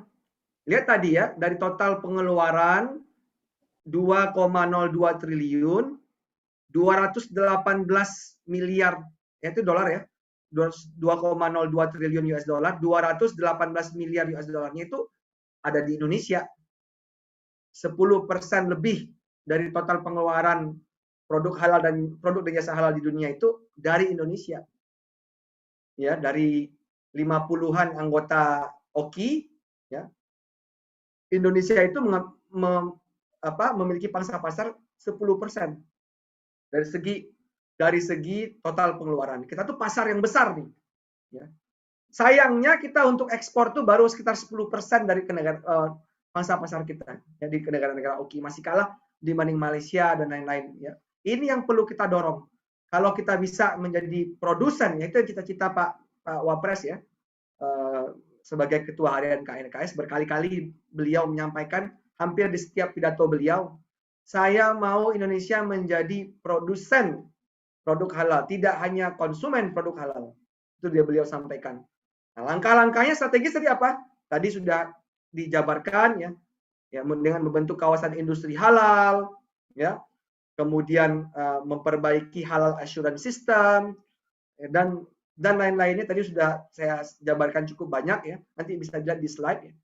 Kalau program-program itu bisa kita sukseskan bersama, insya Allah ya, visi kita menjadi global hub itu bisa tercapai. Tapi tidak bisa mengandalkan pemerintah saja, mesti masyarakat secara bersama-sama berjamaah kita harus ya mensukseskan program ini. Mungkin perlu tetap kita mengkritisi ya hal-hal yang kurang baik, tetapi mengkritisi ini jangan menghancurkan gitu, tapi tetap mendorong tapi memperbaiki secara berjalan. Karena kalau hanya mengandalkan pemerintah ya susah ya, karena masyarakat harus bergerak juga. Mudah-mudahan habis kelas ini ya berbuat sesuatu ya, walaupun mungkin berpikir saya cuma berbuat begini kecil. Bayangkan sapu lidi, kalau satu lidi itu nggak bisa membersihkan apa-apa gitu, nggak ada artinya satu buah lidi. Tapi kalau lidi itu disatuin, diikat gitu, bisa membersihkan ini gitu lantai kita, rumah kita bersih dengan sapu lidi. Sama juga mungkin pikirannya, saya cuma berbuat kecil seperti ini, cuma menabung di bank syariah, cuma membeli produk-produk UMKM ya halal gitu. Cuma memberikan keyakinan di diri ketika ingin membeli suatu produk, mencek kehalalannya. Itu kan hanya suatu hal yang kecil ya tampaknya. Tapi kalau kita berjamaah melakukannya, itu menjadi suatu yang besar. Nah, dengan begitu akan juga mendorong tumbuhnya industri. Itu yang diperlukan. Itu yang pertama. Yang kedua tentang apa, Ustadz? Mohon maaf. Ya, tadi yang kedua mengenai gerakan wakaf uang. Oh ya. Dinilai sebagian masyarakat. Tanggal 25 Januari 2021, Bapak Presiden meluncurkan Gerakan Nasional Wakaf Uang. Tetapi karena karena sebagian kurang literasi lagi masalahnya, literasi yang salah gitu, menganggap bahkan menuduh bahwa dana wakaf itu akan masuk APBN. Ya. Padahal pertama yang akan mengelola wakaf itu adalah para nazir. Nazirnya siapa? Kalau nazir yang dari pemerintah itu BWI, ya, Badan Wakaf Indonesia. Tetapi juga ada lembaga-lembaga lain, ya banyak. Ya. Banyak sekali nazir wakaf uang ini, ya ada dompet duafa ya, dan lain-lainnya. Ya. Dan itu adalah yang dikelola oleh masyarakat. Yang dilakukan pemerintah itu adalah hanya men-endorse dan mendorong agar masyarakat lebih banyak berwakaf. Berwakafnya kemana? Ke para nazir. Jadi nanti yang menerima dan mengelola wakaf uang tersebut adalah para nazir. Jadi sangat salah yang menyampaikan bahwa uang itu masuk ke negara. Dalam hal ini masuk ke dalam APBN gitu. Itu tidak, ya.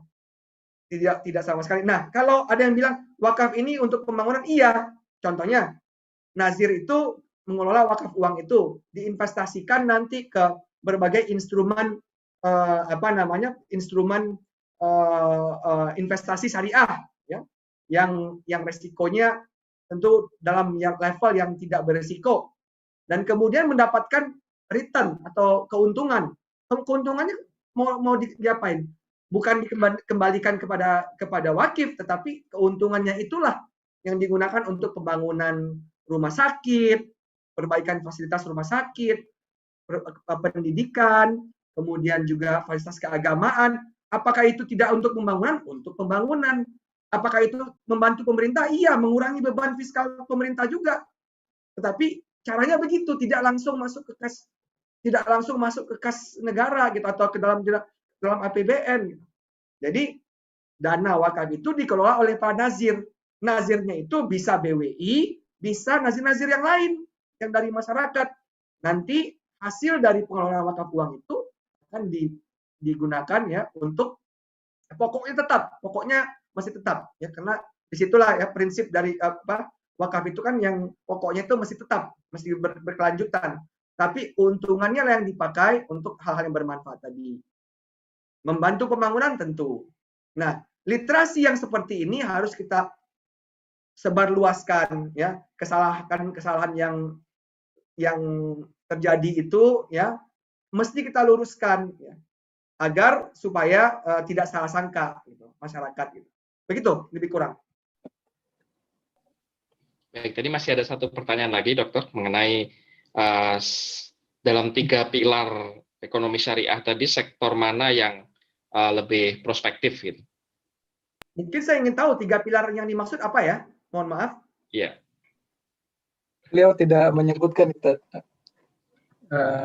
Ya mungkin supaya dia tidak menyebutkan pilarnya apa, cuman supaya tidak salah jawab, mungkin kita anggap tidak ada aja pertanyaannya.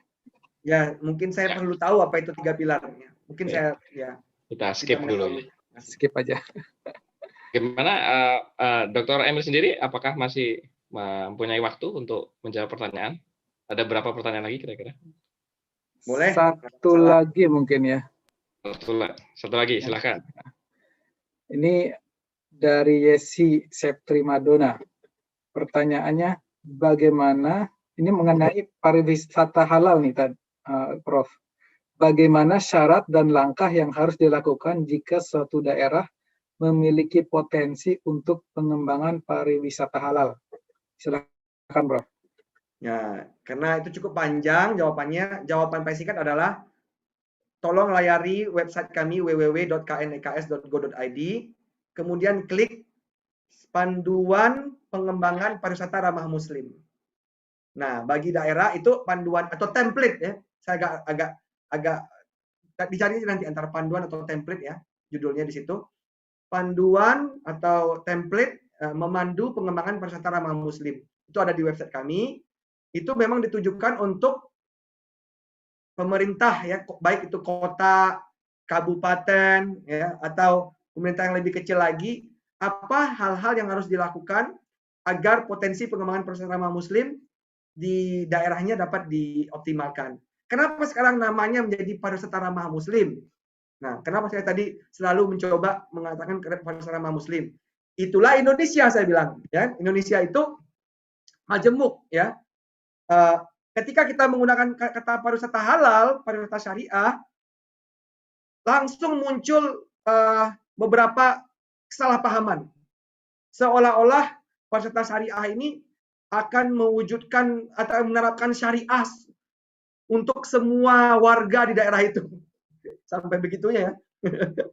Ya, bahkan udah ada protes di beberapa daerah ya, ada di Danau Toba, di Bali, itu kan menolak pariwisata halal gitu ya. Padahal kalau di luar negeri, Korea, Jepang, gitu kan, coba di Google ya, Taiwan, itu mendukung pariwisata halal waktu itu bilangnya. Karena pariwisata halal itu bukan untuk menjadikan daerah itu menjadi daerah Muslim yang syar'i gitu, 100% tidak, tapi memudahkan seseorang Muslim yang sedang menjadi musafir, ya, memenuhi kewajiban-kewajiban ibadahnya, kemudian juga dapat memenuhi kebutuhan makanan dan minuman halal, ya, dan sehingga merasa nyaman berpariwisata di situ, ya. Tapi tidak berarti semua yang di lingkungan itu akan menjadi syariah. Artinya semua orang di situ harus menutup aurat misalnya, ya, wajib gitu, ya, di daerah itu, muslim non muslim misalkan, nggak begitu. Nah, karena ada kesalahpahaman itu, maka terminologinya menjadi pariwisata ramah muslim. Artinya jika orang datang ke daerah tersebut, orang muslim datang ke tersebut, ingin sholat gampang, ya, ingin mencari makanan halal mudah mendapatkannya dan sudah tersertifikasi dengan baik, sehingga dia nyaman, dia bisa mengatur nih, saya kalau mau jalan ke sini, nanti saya mau sholat jamak zuhur dan asar, di mana saya harus berhenti, udah tahu di mana tempatnya sholat. Ketika saya ingin makan siang, di mana saya ingin makan siang yang halal, ya, sudah tahu. Saya ingin mendapatkan misalkan ada makanan khas daerah situ, ya misalkan, tapi yang halalnya, di mana saya dapat? Udah ada dapat semua dan mudah mendapatkannya. Nah, karena melihat seperti itu, makanya Jepang, Taiwan, sama Korea itu mendukung. Karena bagi mereka ya bisnis, ya.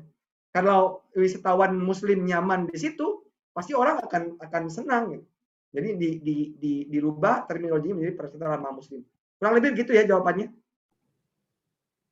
Baik, terima kasih. Jangan sampai kita ketinggalan dengan Thailand ya, Dokter, karena Thailand sendiri juga mengembangkan pariwisata halal guna mendatangkan wisatawan-wisatawan dari Middle East misalnya. Betul banget itu. Saya lupa itu sampai Thailand tadi. Apakah ada lagi pertanyaan? Yang masuk di saya sudah habis, yang raise hand juga kayaknya sudah nggak ada. Saya persilakan ke Ustaz Didik. Baik, saya pikir karena sudah 1 jam 40 menit, luar biasa diskusi kita. Mungkin terakhir pesan-pesan dari Dr. Emir mengenai untuk kami mahasiswa maupun halayak, bagaimana kita ikut mengembangkan ekonomi syariah, berperan serta dalam pembangunan dan pengembangan ekonomi syariah di Indonesia. Silakan. Ya. Sebagai bagian dari Sivitas Akademika IOU ya, di Indonesia, saya ingin mengajak ya, bersama-sama kita semua ini memulai sesuatu, apalagi mungkin pada hari ini kalau mungkin ada satu yang dengan keterbatasan ilmu saya, mungkin ada satu kata atau 2 kata yang mungkin bermanfaat ya, bagi teman-teman, tolong diimplementasikan. Misalkan tadi setelah pulang dari sini, mungkin kita masih belum memiliki akun di perbankan syariah, ya. Kita mulai ya, sedikit-sedikit mentransfer atau memiliki akun bank syariah. Itu pertama. Yang kedua, tadi membeli dan mendukung UMKM halal, membeli produk mereka agar UMKM halal ini tumbuh. Dan juga mementingkan aspek kehalalan. Kalau kita semua ya ibda binafsik, ya mulailah dari diri kita, dari Anda dulu atau dari masing-masing ya. Kita ya. Insya Allah kalau kita memulai sesuatu, insya Allah akan ada manfaatnya. Tapi kalau habis acara ini nggak ada tindakan apa-apa, ya itu akan menjadi ilmu yang tidak bermanfaat ya. Karena al ilmu bila amalin kasyajari bila tamarin. Ilmu yang tidak diamalkan bagaikan pohon yang tidak ada buahnya. Ya, jangan sampai kita seperti itu. Kalau pohon tidak ada buahnya kurang menarik.